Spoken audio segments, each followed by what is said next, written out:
जीना ने बेदिली से जवाब दिया, आई थी। क्या कहती थी? कहती थी आज से पूरे 10 रोज के बाद बच्चा हो जाएगा। करीमदाद ने जोर का नारा लगाया, जिंदाबाद। जीना ने इसे पसंद ना किया और बड़बड़ाई, तुम्हें खुशी सूझती है? जाने यहाँ कैसी करबला आने वाली है। करीमदाद चौपाल चला गया। वहाँ करीब करीब सब मर्द जमा थे। चौधरी नत्थू को घेरे इससे दरिया बंद करने वाली खबर के मुताल्लिक पूछ रहे थे। कोई पंडित नेहरू को पीठ भर कर गालियाँ दे रहा था, कोई बद्दुआएं मांग रहा था, कोई ये मानने से ही यकसर मुनकर था कि दरियाओं का रुख बदला जा सकता है। कुछ ऐसे भी थे जिनका ये ख्याल था कि जो कुछ होने वाला है वो हमारे गुनाहों की सज़ा है। इसे टालने के लिए सबसे बेहतर तरीका यही है कि मिलकर मस्जिद में दुआएं मांगी जाएं। करीमदाद एक कोने में खामोश बैठा सुनता रहा। हिंदुस्तान वालों को गालियाँ देने में चौधरी नत्थू सबसे पेश था। करीमदाद कुछ इस तरह बार बार अपनी नशिस्त बदल रहा था जैसे उसे बहुत कोफत हो रही है। सब बैक ज़बान होकर ये कह रहे थे कि दरिया बंद करना बहुत ही होच्छा हथियार है, इंतहाई कमीनापन है, ज़िल्लत है, अजीम तरीन जुल्म है, बदतरीन गुनाह है, यजीदपन है। करीमदाद 2-3 मरतबा इस तरह खांसा जैसे वो कुछ कहने के लिए खुद को तैयार कर रहा है।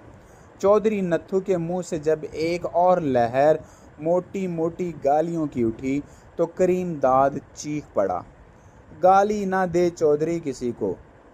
माँ की एक बहुत बड़ी गाली चौधरी नत्थू के हलक में फंसी की फंसी रह गई। इसने पलट कर एक अजीब अंदाज से करीमदाद की तरफ देखा जो सर पर अपना साफा ठीक कर रहा था। क्या कहा? करीमदाद ने आहिस्ता मगर मजबूत आवाज़ में कहा, मैंने कहा गाली ना दे किसी को। हलक में फंसी हुई माँ की गाली बड़े ज़ोर से बाहर निकलकर चौधरी नत्थू ने बड़े तीखे लहजे में करीमदाद से कहा, किसी को? क्या लगते हैं वो तुम्हारे? इसके बाद वो चौपाल में जमा शुदा आदमियों से मुखातब हुआ, सुना तुम लोगों ने? कहता है गाली ना दो किसी को, पूछो इससे वो क्या लगते हैं इसके।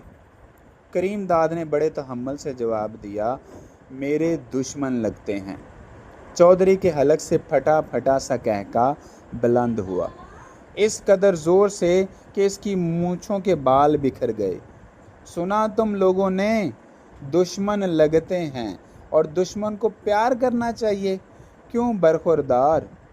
करीमदाद ने बड़े बरखुरदाराना अंदाज में जवाब दिया, नहीं चौधरी, मैं ये नहीं कहता कि प्यार करना चाहिए, मैं सिर्फ ये कहा कि गाली नहीं देनी चाहिए। करीमदाद के साथ ही इसका लंगोटिया यार मीरा बख्श बैठा था। इसने पूछा, क्यों? करीमदाद सिर्फ मीरा बख्श से मुखातब हुआ, क्या फ़ायदा है यार, वो पानी बंद करके तुम्हारी ज़मीनें बंजर बनाना चाहते हैं और इन्हें गाली दे के ये समझते हो कि हिसाब बेबाक हुआ। ये कहाँ की अक्लमंदी है? गाली तो इस वक्त दी जाती है जब और कोई जवाब पास ना हो। मीरा बख्श ने पूछा, तुम्हारे पास कोई जवाब है? करीमदाद थोड़े से तवफ़्फ़ुक़ के बाद कहा, सवाल मेरा नहीं, हज़ारों और लाखों आदमियों का है, अकेला मेरा जवाब सबका जवाब नहीं हो सकता। ऐसे मामलों में सोच समझकर ही कोई पुख्ता जवाब तैयार किया जा सकता है। वो एक दिन में दरियाओं का रुख नहीं बदल सकते, कई साल लगेंगे, लेकिन यहाँ तो तुम लोग गालियाँ देकर 1 मिनट में अपनी भड़ास नकाल बाहर कर रहे हो। फिर इसने मीरा बख्श के कंधे पर हाथ रखा और बड़े खलूस के साथ कहा, मैं तो इतना जानता हूँ यार कि हिंदुस्तान को कमीना, रज़ील और ज़ालिम कहना भी तो गलत है। मीरा बख्श के बजाय चौधरी नत्थू चिल्लाया, लो और सुनो,